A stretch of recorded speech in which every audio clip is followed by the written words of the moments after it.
would you rehire this candidate? You've gotten a year's worth of data to kind of analyze and sift through. Is this a hell yeah? That's the index that they use. Is it a hell yeah, I would hire this person again? Or is it maybe a little bit softer than that? Maybe it's a, okay, it's working out okay. Or maybe it's a, no, I wouldn't hire this person again now that I've seen everything that they've, contributed over a year's time. Initiating becoming a hiring machine sequence in 3, 2, 1.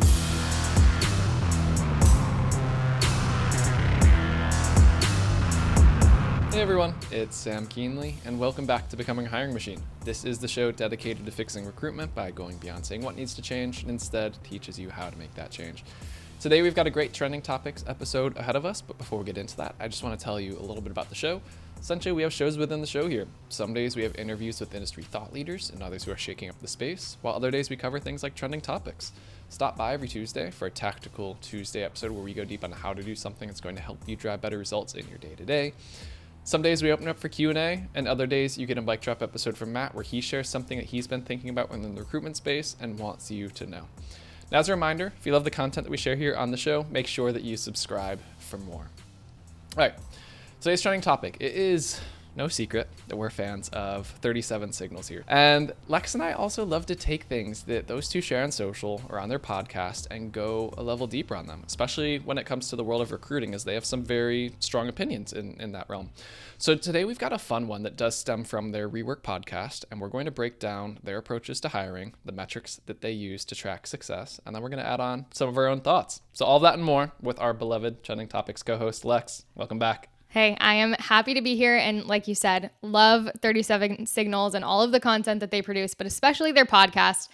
You and I both nerd out over that quite frequently. So I'm excited to bring some of the findings and the learnings and even just some of the eyebrow raisers that we've gotten out of listening to the podcast and kind of bring them to the table for discussion here. Mm-hmm. Well, that's the best part. Like, that's honestly, even with our podcast, like, this is discussion oriented. You should not listen and agree with absolutely everything that is shared by certain people. Like, question, add your own spin on it. And that's why I love, like, we have this. We're going a little bit meta. We're having thoughts on that. And we're telling people have thoughts on our thoughts on something else. So, yeah, Definitely. Let's do it. And yeah, one thing I'll say is I definitely think anyone who listens to the Rework podcast or consumes any content from Jason Fried or DHH knows that they have strong, big opinions. They can be kind of brash with them sometimes. And so I think it does invite a little bit of that visceral response that you can then start to sift through and say, okay, I know how my gut feels about this, but let's look at the data. Let's dig in a little bit and see, how we can kind of look at this from every angle.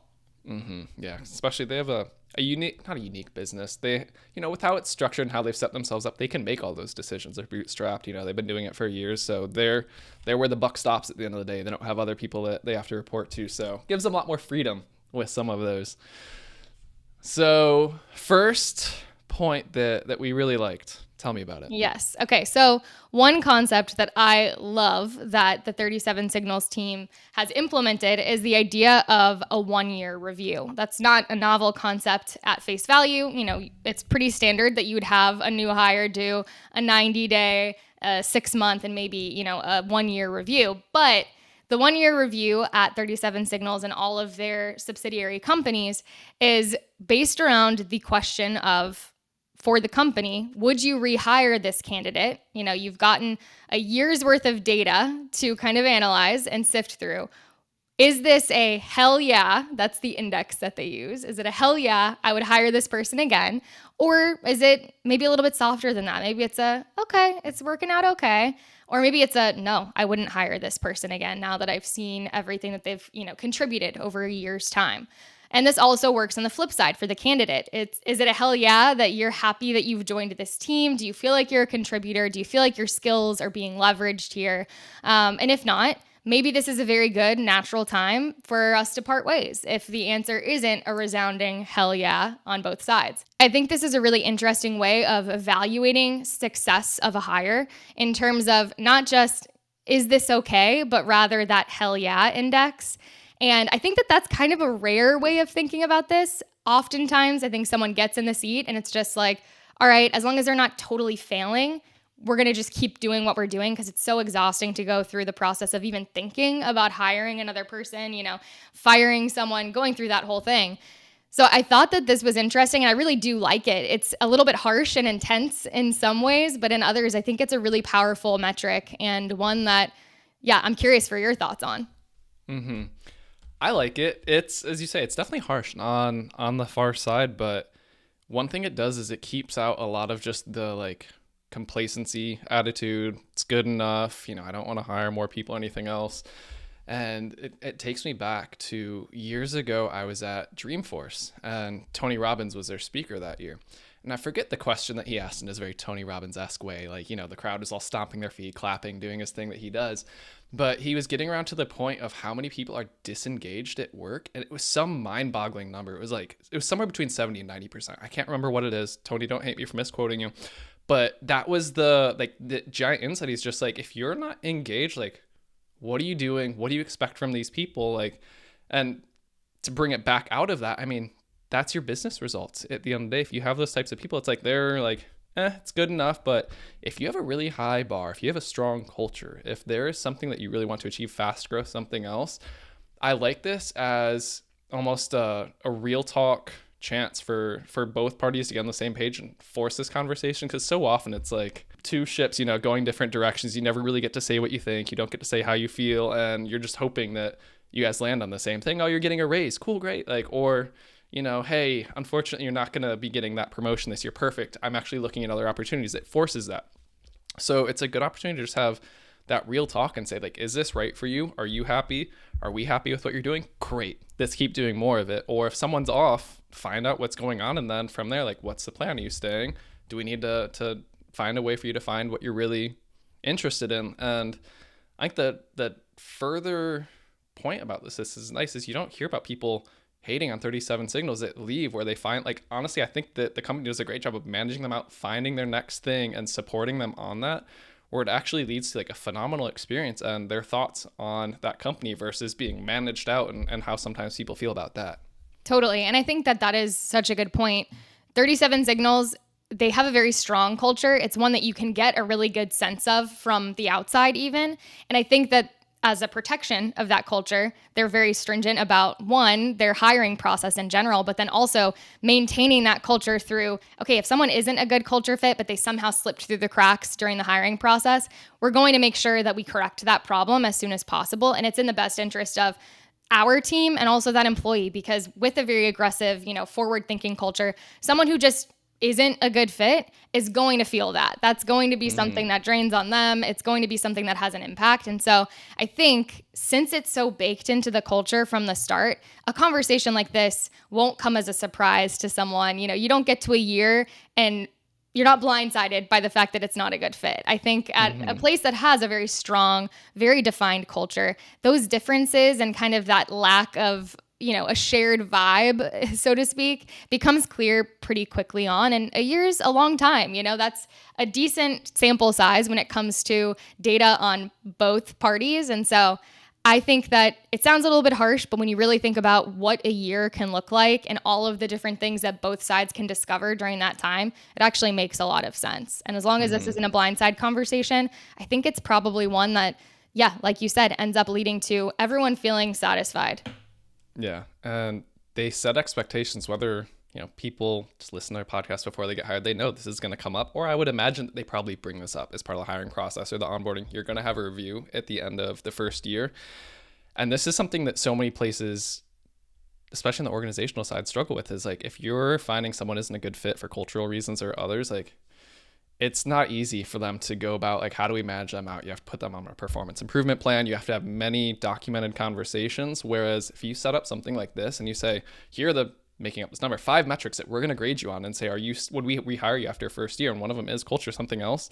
That makes that conversation for them a lot easier to help get those people out, because this is something they talk about a lot, is like the toxicity of that one person can spread and burn an entire team so fast if you don't do something about it. So I think that's a great way to get ahead of some of those, whereas most corporate structures are really have their hands tied behind their back with a lot of individuals like that. Definitely. And I love that you mentioned a rubric, because I feel like this is such an interesting example of, it's almost a qualitative insight. Like, hell yeah, I would rehire this person again. That's not something that feels super data backed or data driven, but I think that it is something that we can start to quantify a little bit and codify a bit. And I think that this is the biggest takeaway for me when it comes to the recruiter side of things is what amazing data would it be for you to have in your toolkit, especially from a business development perspective, to be able to say X percent of, placements that I've made, the hiring team has said, hell yeah, we would hire this person again a year later. That is an incredible metric and one that looks really impressive when you're starting to cast out that net for business development. And so I love the idea of turning this into a touch point for recruiters to follow up with the teams, follow up with the candidates. Hey, mutually on both sides, is this a hell yeah? Is this something that we're proud of and excited about? And what does the next step look like?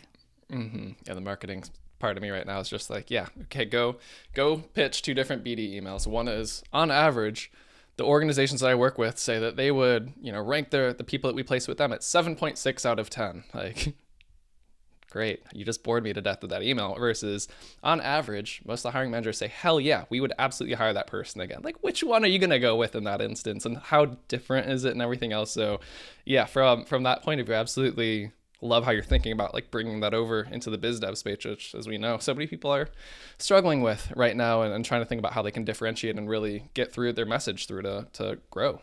Totally. And this is a subtle plug for us and the content that we're producing, but I'm excited for next month getting into more business development content in general on the podcast. So if you're a listener who is kind of at a loss when it comes to BD specifically, there's a lot of really good content coming down toward you, and it's going to be a very informative month of biz dev content. I think that the really interesting thing about this for me specifically is culture is so important. And I think as a recruiter, it's difficult to fully, if you're not in-house, for you to fully gauge like the culture of an organization that you're hiring on behalf of, or that you're searching for candidates on behalf of, and then also to get a feel for the candidate themselves. This is where that long game approach and that kind of relational approach comes into the mix. And I think that especially when you're doing BD, everyone is going to be claiming to do the same things, but this is an area where you can have a bit of a competitive edge and say, again, these clients, hear these success stories of which both candidate and client are saying hell yeah to this match, even a year down the line.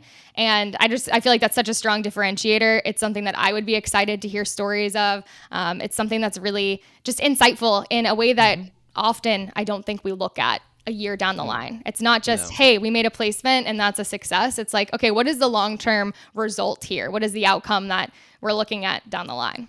And that's what we love with our customers, because they're focusing on not just making a placement, but the placement. Who is the very best match for the candidate, for the hiring manager, where they're going, the company as a whole, and looking at that big picture versus not how quickly can I fill a seat and hope that they stay for 90 days so I can get my check. Exactly. Yeah. And I think that ultimately this comes down to, again, that tension between qualitative and quantitative insights. And a big piece where this comes into the play is in interviewing. I feel like this is just an area where you're kind of juggling that. We've talked about skills-based hiring. We've talked about some of these things before where it's like, how do you really tell balancing those quantitative things, the skills, the job experience up against, hey, I just have a really good feel for this person based off of everything they're telling me. They sound like they'd be a really good fit. And I think that this is another area where 37 Signals has a really unique approach. They have a very, very intense and strict view on interviewing, and their view on interviewing is good interviewing is being as specific as possible right from the start, which I feel like is a little bit different from a lot of the standard advice that I've heard about interviewing, which is, hey, kind of cast a wide net, get a good feel for this person, and then start drilling into the specifics, maybe second interview. So I'm curious for your thoughts on this one too, because I feel like they're one of the only companies out there saying like, no, we get specific as soon as possible, and then we can start to get a feel for, is this person a good culture fit? That's a tough one. I've never done it the way that they have, where they just get specific on day one. Everywhere that I've always been, if it hasn't been like, someone that we'd previously worked with, had a referral over, the first interview always was the cultural side, because we're just like, we don't care if they are the very best person in the world at this, like the best rocket scientist the world has ever seen. If they're not going to be a good fit for the organization, if they're not going to work well for the team, we don't even want to get into the specifics with them because they're not going to be worth it. So I would imagine they're probably blending it in some way, and they also have such a good gauge for that cultural side while they're doing the details. And also, it depends on how strapped their hiring person is, how many people they're trying to get through. I bet that's another factor in this. Like if they're doing it, if they're outsourcing it, if it's the hiring managers that has to go through all these. So I could see it going both ways, but yeah, that's a tough one. Definitely get into the specifics later on, but yeah, like what are your thoughts on it? Yeah, two fun facts before we dive in a little bit deeper. One, for the most part, 37 Signals does all of their own hiring. They have an HR director, and then she has someone underneath her, and the two of them manage most of their hiring themselves. They have used exec search firms for a COO role at one point. I think a couple of other, leadership roles, they've used exec search firms. But for the most part, they do all of that themselves, and they also use absolutely zero AI in their hiring process, which I thought was interesting, especially for a company that has a ton of name recognition. When they post a job, within a couple of hours, they have hundreds of applicants. It's a lot to sift through, and they view every single application, and they do not use AI at any point in that process. So that to me is really interesting and crazy on some level because it's such a rarity at this point. And with such a small team,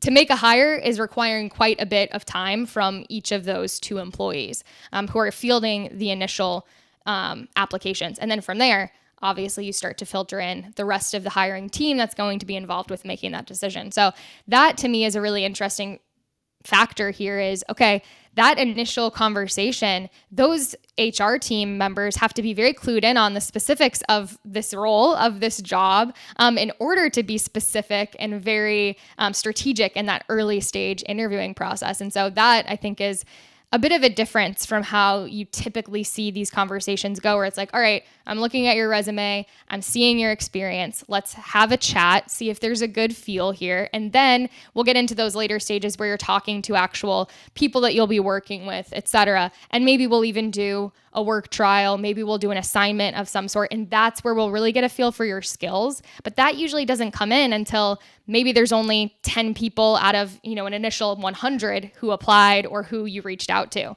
And so I don't know. I think this is really interesting. I see both perspectives. For me, culture is so, so, so important that it's hard to imagine not leading with that.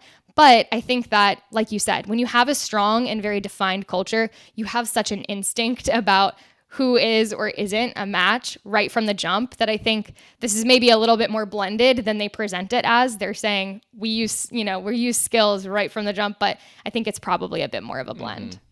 Yeah, and I would bet that their two individuals that do all these are very high EQ, very high IQ, in the sense that I bet that they probably aren't the most top ranked like web developers, coders in the world, but one thing that you can do is it's asking why or asking how like 3 times after someone explains anything, because you're going to find very quickly to get to the level of depth, like can they get into specifics about how it was accomplished, or do you see them start to struggle, start to falter, like can't really explain some of it? Because that's where you get into some of the people that know what to say, they interview well, but when you start going deeper, you find out like they aren't as involved as you think, they don't really know what they're talking about, they've heard it on a podcast somewhere, read a blog post that talked about it. So I would imagine that that's probably the middle ground that they're using to get to that, and the recruiters are doing a phenomenal job of basically vetting out and listening for, okay, this person seemed comfortable getting into it, I'll pass them on, or like I'm just going to pull out these 50%, making up a number here right off the top, because they have a feeling that they're just not quite going to be able to get to that detail that the person would want. 100%. Yeah. And I think that this is such an interesting thing that plays well with that hell yeah after a year's time. It's like, how can you maximize your interview process to get the most potential hell yeahs through as quickly as possible? And I think that this is the recipe that works for the 37 Signals team. It's going to be a different recipe for every org, for every recruiter. There's going to be a little bit of that, okay, what's the perfect ratio for us? But there is that magic kind of quotient that you can shoot for. And I think that that's a really interesting way of looking at the interview process in general. Yeah, with you there. Okay. So the next piece that I want to get into is just kind of leadership involvement, hiring manager involvement in the hiring process as a whole. And so specifically for Jason Fried and DHH, they're upper leadership, they're, founders of this company. So for them to get involved in a hire, that's going to happen on a much more rare occasion. But I think that there's some interesting takeaways in terms of the way that they approach leading from the top down that can apply to recruiters and can be really interesting. So their philosophy in general with hiring is, for the two of them, they won't get involved unless they feel like they have to. And that's kind of how they approach hiring in general. And the reason that they feel that way is, why do I need to be involved? If I trust my team, if I trust the people that I've put in place to make this decision, I should have total trust in their ability to do so well. And I don't need to be a roadblock to that process. I don't need to be someone that's getting in the way, or even just having too much of an opinion about something that might, I might have my own biases or whatever it may be that prevent the decision from being made. And so I really love that philosophy. I feel like that's definitely like a refreshing approach from a leadership team. And I think that it's interesting to think about for a recruiter, because ultimately the biggest linchpin here is you need to be able to have that trust for the hiring manager, for the client, for whoever it may be, to take that step back. And so one thing that comes to mind for me here is just, building trust minimizes those roadblocks, and finding ways to do that is so important. Yeah, and that's honestly, it's like the hardest part. Go listen to any podcast with the CEO when they talk about building out their teams, growing, and they're always going to say the most important thing are the people at the end of the day. And kind of where you start your team out going with is, it's like, if you only do have the highest bar, hire the top 1%, and continue that, it's going to be very different from, I need to grow quick, I need to get people in the seats, whatever conversation that is. And so yeah, that's a tough one, especially, early on. How do you get that trust? You have to build it over time. I would imagine that a lot of Jason and DHH's direct reports probably have been there for a while, and Jason and DHH probably were involved in some of their early processes, helping them think through, here's how we approach it, here's how we would think about it. Tell me what you think, we'll tell you what we think, to help teach you a little bit there. But I know that's always every founder, CXO, their biggest fear is like, can I trust the people? Like you were saying there, especially if, you have a lot of startups have young individuals or people that may not be super experienced with hiring yet. So do you give them the reins right off the bat? They're great at what they do, but because they're a great IC, does that mean they'll be a great manager, a great hiring manager? It's a completely different skill set. So it's balancing that with, again, like the bar that they want to have within the organization. And it's really easy to like someone on an interview. You're almost always going to like someone on an interview. They're selling themselves, right? Like at the end, that's exactly what they're doing. So unless they're sociopath that, doesn't care what you think, that's a different story. But they can often read through and see like, okay, based on what I know of where we're at, how many interviews I've done at this point, will this person be positive for our organization? Or am I getting just kind of this gut feeling that they might not quite be it? So again, this is the fun part of the discussion, right? Like what's the right answer? Is it barely ever involved? Is it you should be involved in every hire? It totally depends on the organization, the culture, like you said. But yeah, it's I think that's one that every recruiter is trying to navigate and figure out as they work with each different organization, is like, how much do I need to keep the hiring manager in the loop, the CXOs in the loop, like, and go from there. Totally. And I think that this is, as recruiters look at metrics like time to hire, this is where minimizing roadblocks comes into play so much. And it's like, you don't want to minimize them just for the sake of minimizing them. Efficiency for efficiency's sake is usually very hollow. It's about finding the right fit. It's about getting the right person in the right seat. And so you can't just have the goal of being as fast as possible. So there is some intervention necessary from those hiring teams, those hiring managers, the client, whatever it may be, because those people have that intuitive, they've got the deep understanding of what this role requires. They've got that deep understanding of what it's like to work at this company. So you need to lean into that. But as much as you can create efficiencies around that relationship and that two-way street, the better. And so I think that this is an interesting area where it's like, okay, the more of that like relational trust and equity you can build, the easier time that interplay becomes. And so for me, I think I go back to that hell yeah metric. I go back to what are some things that you can put in your back pocket, data points that you can start to use and leverage to build trust early on as you're building that qualitative, soft relationship that starts to build you trust as well. How can you start to say, hey, listen, I know, I'm an outsider here. I know that you know your business better than I do, but look at what I've done for companies like yours, look at the fits that I've created, the matches that I've made, and let's talk through what it would look like to do that for you. How can I do that for you? And so I think that opening the door with that data, but also hey, I want to hear you out. I want to understand what you need so that I can make this happen for you too, is a really cool way of merging those two things. And so as I was listening to this podcast episode and hearing them talk, obviously they're an internal team. They've got, an in-house team, and most of their applicants are coming inbound. They're not doing a ton of outbound recruitment, but I think that there are still some takeaways here that we can start to think through. Okay, what does this look like for an external recruiter to leverage these takeaways?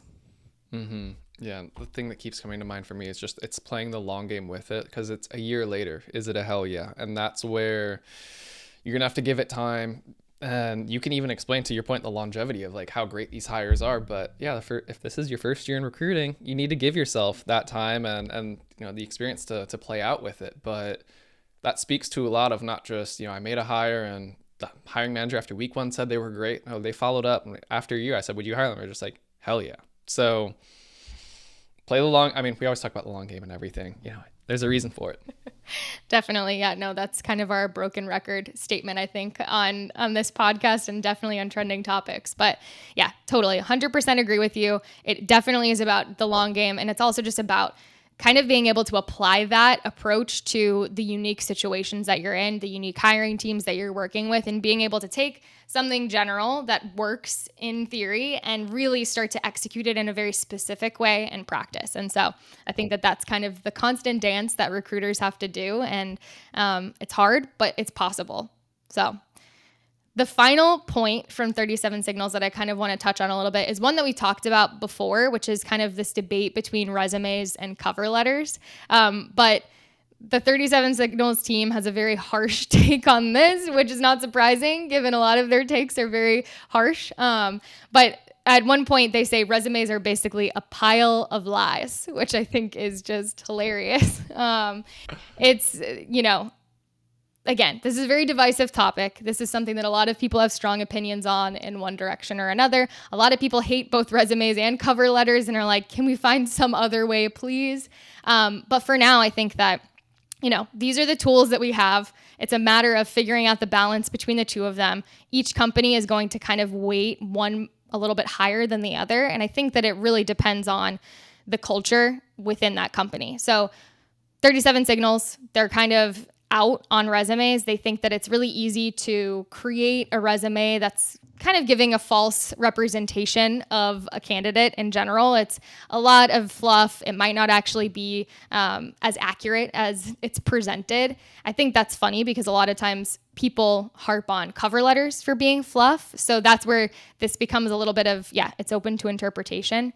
But one thing that their head of HR has said is you'd be surprised how much a well-written cover letter stands out. If you're looking, as a candidate for a way to stand out in the application process, that is like one of their number one weed out tools is a well-written cover letter. And the reason for that is because for 37 Signals, they view being a good writer as table stakes for being a part of their organization, regardless of your role, because they use written communication so much. And so this is one of those areas where it's a bit subjective because for your company, for your hiring organization that you're working with, that might not be the table stakes quality that a candidate has to have. So maybe resumes do make more sense in that situation. And so there's a little bit of that subjectivity that comes into play here. And it's about knowing and understanding, working with hiring managers, working with the hiring organization to understand what that looks like for them. What is table stakes for this role? And then we can start to kind of put the balance in one direction or another when it comes to this tired debate of resumes versus cover letters. Honestly, I think that might be one of the most self-aware things I've heard a company do because they know how incredibly impactful being able to write well is. They're a fully distributed company, international, and they're a project management tool. Basecamp is their core offering. So everything's written, and they do internal. They have their own. They don't use Slack. They have their own internal messaging tool, but it's all written is the primary part. And I'm sure some's audio, but for that same exact purpose, can you communicate effectively? Can you get your point across? Can you do it succinctly? And that is like, it's a lot not easier to do, but in a resume, you can't quite paint that picture as well as you can in a cover letter. I mean, resume, like you said, it's, I keep going back to Elf. You sit on a throne of lies with that. But it's like, yeah, you're going to put your highlight reel, the bullet points, because you're taught, like, put the impact you've made, use dollar figures, use percentage points and everything else. But the cover letter really is more of the think and feel section, so to speak, where it's like, I really want this. You need to, explain why you're passionate about what it is that you're going after, and communicate just your relevance to the job. And that's done less so with the numbers. That's what the resume is doing. But how can you communicate that? How can you communicate the impact that you'll make? And doing that in a way, if you know their strategy. So yeah, I think it's brilliant for them. But again, it might be absolutely, if you're a sales rep and you're going to a company that's just, crank out dials, probably not. They don't care how well you can write a cover letter. They're just like, can you pick up the phone and dial 120 calls a day? Like, cool, that's the job. Yeah, I think the funny thing about it too is this comes into the mix where you start to think through from an outbound perspective. You and I have talked about the fact that a lot of times the best candidates don't have the best resumes because they don't have to. And so you start to get into this question of, okay, well, how do you as a recruiter present the best possible picture of the candidate to the hiring team? And so does that come through information that you could get from a cover letter or from a conversation? Or does that information come more through a list of skills and experience in a resume? And how can you help the candidate, present that information in the best way possible? I love Mike Pedito, when we had him on the podcast, talks about how he, as a recruiter, helps the candidate. Maybe there's some holes missing in their resume that he knows that they have those skills, but they're just not showcasing them because they haven't had a reason to before. Hey, how about we show this to the client? Let's make sure that this is something, because he knows that matters to them. And so I think that this is where you can start to get into that a little bit more, where it's like, okay, maybe it's not resumes or cover letters, but rather it's, how do I, as the recruiter who knows what this candidate has to offer, present this in the most effective way possible to get that point across to the client or the hiring team. Mm-hmm. And that's the difference between good recruiters and great recruiters who make a ton of placements and have the same repeat clients over and over coming back to them for that. Like, they know what they're doing, how they're able to weed through that and really make sure that they understand, here's exactly what this candidate can't do. I'm going to showcase that because, again, they may not have updated their resume in 6 years, 10 years, however long it's been, or they just didn't know how to communicate that properly. So yeah, a lot to unpack with this one, but this was fun. A lot to think about. Definitely. And yeah, recruiters have their own hell yeah metrics based on repeat business. Those customers who keep wanting to work with you, that's your own hell yeah that you can kind of start to use to discern, am I doing my job well or am I not? How can I improve my methods to make sure that every engagement is a hell yeah engagement? Yeah. New personal metric. All right. New personal goal. Yeah. Be a hell yeah. Was today a hell yeah or hell no? Better not be a hell no. Kidding. So, any parting thoughts? Anything that we missed before we wrap this one up? No, I'm curious. I always say this, but if anyone has thoughts or questions or is just kind of interested in digging into this more, I love talking about this and could chat your ear off. So happy to dive into this deeper with anyone who wants to discuss it further. Curious for people's thoughts. Again, the 37 Signals team can be rather brash, and I think that for me, it's a really good litmus test for figuring out my own thoughts and feelings on things. So I'm curious if this brought anything to the surface for any of our listeners today too. Yeah. So if you do, email us, let us know, podcast@loxo.co, send us DMs on LinkedIn. You know where to find us. So Lex, as always, appreciate a good trending topics with you, finding the fun conversations and really just like the meaty conversations to unpack, to think about, to think critically about, and how you should be approaching different things. So always a good conversation with you. Thanks for having me. Love doing this. Good. All right. Well, as we wrap, Becoming a Hiring Machine is a production of Loxo. If you like this episode, but you're not sure where to go next, we've got a link to a similar one, and you can find those in the show notes in the description of your favorite podcast streaming platform. Full video episodes are available on YouTube as well as on our website. As I said, if you have questions, send those to us via email, podcast@loxo.co. And lastly, if you enjoyed this episode, make sure that you leave us a quick rating in your podcast streaming platform. It only takes 3 seconds, but it's really going to help other recruiters like you to find us. So, all right, everyone, that is the show. That was yet another fun Trending Topics episode with Lex. Until next time, bye, y'all.